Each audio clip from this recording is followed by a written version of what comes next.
Sociologia do curso Líder. E na disciplina de Sociologia, nós vamos estudar os seguintes tópicos.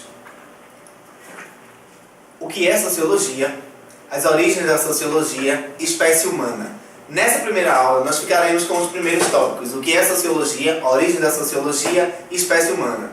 O que é as origens da Sociologia, nós vamos falar sobre as suas bases teóricas e os seus fundadores. Na aula de hoje, vamos ver o que é Sociologia. Sociologia é um termo criado por Auguste Comte que designa uma evolução e organização da sociedade. No caso, a Sociologia, ela estuda a sociedade e o que o ser humano faz nessa sociedade. De acordo com Giddens, o que a sociedade faz de nós e o que nós fazemos de nós próprios. O objeto de estudo principal da Sociologia são as relações sociais, relações de causa e efeito, relações em que o ser humano ele entra em contato com outros seres humanos, que o ser humano ele entra em contato com outras espécies, com outras etnias, com multiculturalismo. Esse é o papel da Sociologia, é estudar o que a sociedade faz de nós e o que nós fazemos de nós próprios. Auguste Comte é conhecido como o pai da Sociologia porque ele é autor do termo que a designa. No caso, Comte, ele vem dentro de um pensamento positivista e traz a Sociologia para nós mais ou menos no século XVIII. Então, a Sociologia é esse estudo abrangente do que a sociedade faz de nós e o que nós fazemos de nós próprios. Daí vem as origens da Sociologia, os fundadores e as suas bases teóricas. A Sociologia, nós dizemos que ela é uma ciência nova, uma ciência contemporânea, porque ela surge em meio entre as duas grandes revoluções, a Revolução Francesa do século XVIII e a Revolução Industrial, a primeira Revolução Industrial do século XIX. Observem aí no slide. Aqui, quando vocês observem aí nessa pirâmide social, como a França do século XVIII era dividida. Eram três estados principais. O terceiro estado, burguesia e camponese. O segundo estado, os nobres. O primeiro estado, o clero, os representantes da igreja. Então, com os ideais de liberdade, igualdade e fraternidade da Revolução Francesa, que houve a queda da Bastilha, enfim, o terceiro estado ele se revolta contra esse poder político desigual, essa desigualdade social que acontecia no século XVIII. Vivia-se uma monarquia absolutista em que o clero comandava toda uma polis, abaixo do clero vinha a nobreza, era uma questão de monarquia, em que se pagavam impostos por determinadas situações. Então, dentro desse contexto da Revolução Francesa do século XVIII, surgem os ideais de liberdade, igualdade e fraternidade. Então, o terceiro estado ele vai para cima do primeiro e do segundo estado, a fim de quebrar essa desigualdade social. Então, a França do século XVIII nos traz essa revolução tão forte, tão marcante do século XVIII na França. Então, nos traz esse ideal de revolução, de igualdade social, com os direitos e o lema de liberdade, igualdade e fraternidade. Passando do século XVIII para o século XIX, como vocês podem observar aí na imagem, acontece a primeira revolução industrial, que acontece na Inglaterra. Então, assim, dentro desse contexto de revolução, existia a questão do trabalho, a questão dos direitos trabalhistas, a industrialização estava acontecendo, o maquinário estava chegando, as indústrias estavam crescendo e o capitalismo também. Só que com o crescimento do capitalismo também cresce a questão da desigualdade social, no caso. Os capitalistas, os que detinham o poder, os que detinham o poder econômico e aquisitivo, era quem realmente tomava conta de toda a sociedade. E a classe trabalhadora, existia uma certa desigualdade, porque nem todos recebiam a mesma remuneração salarial. A questão das crianças, dos idosos que trabalhavam, a questão da carga horária que era diferente para crianças, idosos, homens e mulheres. Então, com essa questão da falta de direitos, direitos esses que não eram assistidos, acontece a primeira Revolução Industrial no século XIX, que acontece na Inglaterra. Então, em meio a essas duas grandes revoluções, a Revolução Francesa do século XVIII e a primeira Revolução Industrial do século XIX, que nasce basicamente a nossa ciência humana chamada Sociologia. Então, a Sociologia, ela é conhecida e considerada uma ciência contemporânea, porque ela nasce há poucos séculos, entre o século XVIII e o século XIX, justamente com esses ideais, esses ideais de uma igualdade, até porque o sentimento da Sociologia é estudar essas relações, de sociedade, essas relações entre os seres humanos e a própria sociedade, essas etnias, esse multiculturalismo, então os direitos, né, os deveres do próprio ser humano. Então, dentro dessas duas grandes revoluções, vem os pensamentos positivistas de Auguste Comte, e daí cria-se a sociologia enquanto ciência.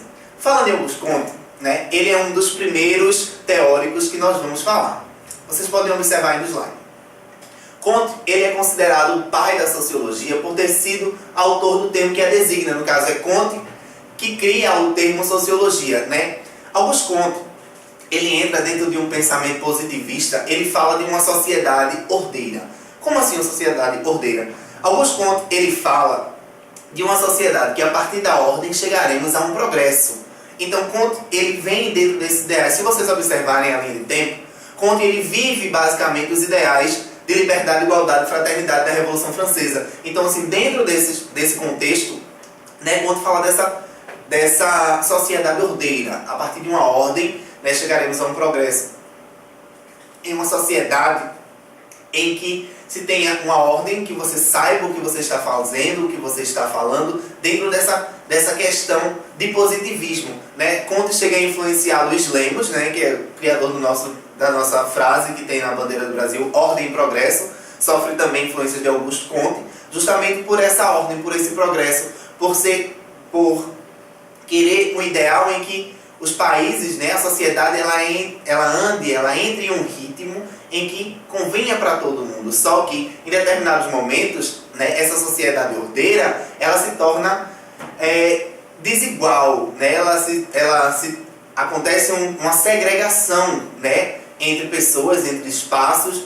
Enfim, essa sociedade ordeira em que Comte fala, né, tem esses dois pesos. Né, tem essa sociedade ordeira para que realmente nós tenhamos uma ordem, um ideal, né, e tem uma outra parte, né, um outro viés dessa sociedade ordeira, que é essa questão da desigualdade. Né? Que sociedade, que ordem nós estamos falando? Né? A ordem ela tem que ser igualitária. O segundo teórico é Émile Durkheim. Se vocês observarem aí, né, aqui tem a foto, a imagem de Émile Durkheim.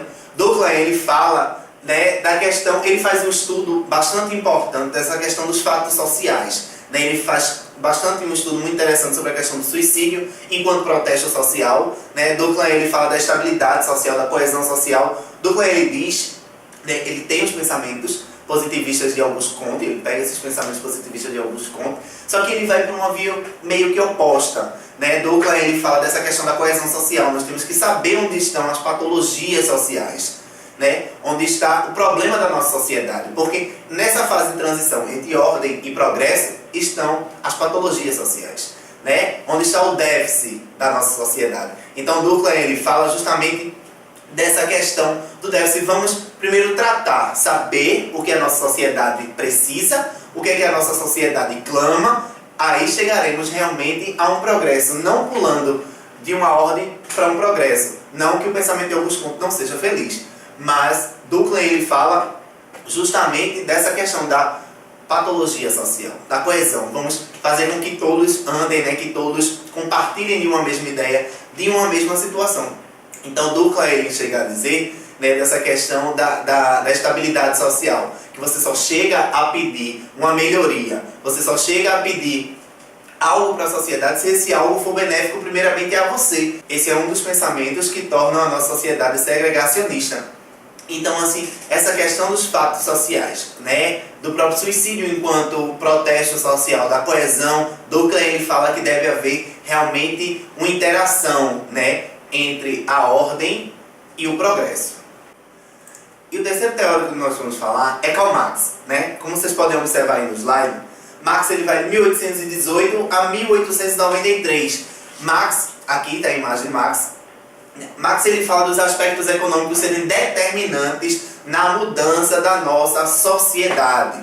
Marx, ele diz que o poder aquisitivo, ele é determinante para que haja a mudança social. Né? As pessoas que detêm o capital, essas pessoas, elas vivem, né, por cima, né? Elas vivem em uma sociedade em que é desigual. Mas Marx também, ele fala da luta de classes, né, da desigualdade social. Marx fala dessa questão da segregação social, em que espaços que são totalmente dedicados às pessoas que detêm o capital, enquanto as outras pessoas vivem à margem da sociedade. Então Marx, ele fala que deve existir a revolução sim, que deve existir a luta de classe sim, mas de uma forma organizada, em que a luta seja da classe. Como vocês podem observar aqui a imagem, né, eu escolhi essa imagem porque ela representa bastante o que Marx fala, que é a luta de uma classe trabalhadora. Todos os trabalhadores eles se unem, todos esses trabalhadores eles pedem uma mesma estabilidade, né? Eles pedem uma mesma situação econômica ou social, eles vão conseguir com certeza a mudança, eles vão promover a mudança, mas essa luta tem que ser da classe. Então, se a classe trabalhadora, toda ela deve se unir e fazer essa revolução, e fazer essa luta da sua classe, da sua segregação, né? E Marx também ele fala dessa questão da desigualdade social, né? Essa questão de quem detém o capital, ele é totalmente, né, excluído de uma sociedade vivente, de uma sociedade em que outras pessoas não detêm esse capital, né? Nós temos um grande exemplo que são as vagas de cargos, né, limitadas a juízes, promotores, né, a advogados, e isso tudo é uma forma de segregação social, né? Se todos temos os mesmos direitos, por que as vagas específicas, né? A questão dos próprios shopping centers, que são construídos em comunidades carentes, né? É uma total segregação social, enquanto as pessoas da comunidade, elas não podem adentrar no shopping. Então é uma forma de desigualdade social em que Marx ele fala que tudo isso é determinado pelo poder econômico. Então, se você detém um poder econômico, você faz a mudança social, né? Marx ele fala bastante dessa questão do poder econômico ser determinante de toda a sociedade. O próximo teórico que nós vamos falar é Max Weber. Como vocês podem observar, Weber ele vem com um pensamento global, né? Ele tem um pensamento muito amplo que vai desde a história, a política, né, a filosofia. Ele pega vários aspectos. Ele diz que não só o poder econômico é determinante na mudança de uma sociedade, mas ele fala também que existem outros aspectos, como a própria lei, né, a própria moral, a sua própria individualidade, as convicções religiosas, né, são determinantes também, não só o poder econômico. Por quê? Existem pessoas que detêm o capital, né, mas que elas também promovem a mudança social, né, que elas detêm o capital, mas elas fazem essa mudança, né, por convicções muitas vezes religiosas, por convicções éticas ou morais. Fala também dessa questão da igualdade, né, da humildade, do doar-se para uma sociedade, de doar-se para uma outra pessoa. No caso, fala de uma fraternidade. O Weber ele fala justamente dessa situação em que o poder econômico ele é muito determinante na nossa sociedade, mas não só o dinheiro, né? Não só o capital, mas toda uma situação, né? Tudo que engloba o próprio ser humano, ele também pode fazer essa mudança social, né? Essa questão da fraternidade, essa questão da igualdade, né? Enfim. No nosso terceiro tópico, nós vamos falar sobre a espécie humana. Esse será o último tópico do nosso primeiro módulo da apostila de Sociologia. Então, a espécie humana. Se vocês observarem aí, a espécie humana, né, de acordo com Darwin, a importância, Darwin ele fala bastante da questão da importância do patrimônio genético, né? Charles Darwin ele vem com a sua teoria de evolução, que diz que todos nós seres humanos evoluímos de seres anteriores, né, de seres antepassados. E nessa questão ele fala do instinto, né? Ele fala que essa questão que nós seres humanos somos seres instintivos na questão, né, na linguagem de Darwin, que todos nós somos espelhos daquilo, né, daquele reflexo de evolução. E então que o nosso comportamento é algo instintivo de sobrevivência humana, né? Que é a questão da sexualidade, que é a questão do afeto, tudo isso é muito instintivo, é muito animal, né? De uma forma realmente figurada. Então Darwin ele fala dessa situação do instinto. Só que, para a sociologia, o instinto não é o termo mais aplicado, né, ao homem, e sim a questão da própria relação, da socialização, a questão de que o homem ele interage com o meio em que ele vive, diferente de Darwin que fala dessa questão que nós somos seres instintivos. A sociologia ela prefere falar de necessidades sociais ou necessidades biológicas, como fala a questão da linguagem, né? Todos nós seres humanos temos a necessidade de nos comunicarmos. Então, assim, cria-se as placas de trânsito, né? Se você observar as placas de trânsito, você vai ver que muitas delas não têm frase nenhuma indicando o que é para se fazer, mas aquilo é uma forma de linguagem que o ser humano ele se adapta, né? A questão da própria Libras, né? Que também é uma forma de aprendizagem da linguagem, no caso, uma necessidade humana de adaptação, uma necessidade humana de sobrevivência, de subsistência. Então, assim, esse é o melhor termo aplicado ao homem dentro de sociologia, necessidades biológicas e sociais. Diferente de Darwin, que fala da questão do instinto. Esse termo instinto não é aplicado ao homem dentro da disciplina de sociologia. Então, por hoje, minha gente, nós ficamos com o primeiro módulo da nossa apostila de sociologia. Espero que vocês tenham absorvido o conteúdo. Estudem, né? Que vocês vão se dar bem. Até a próxima.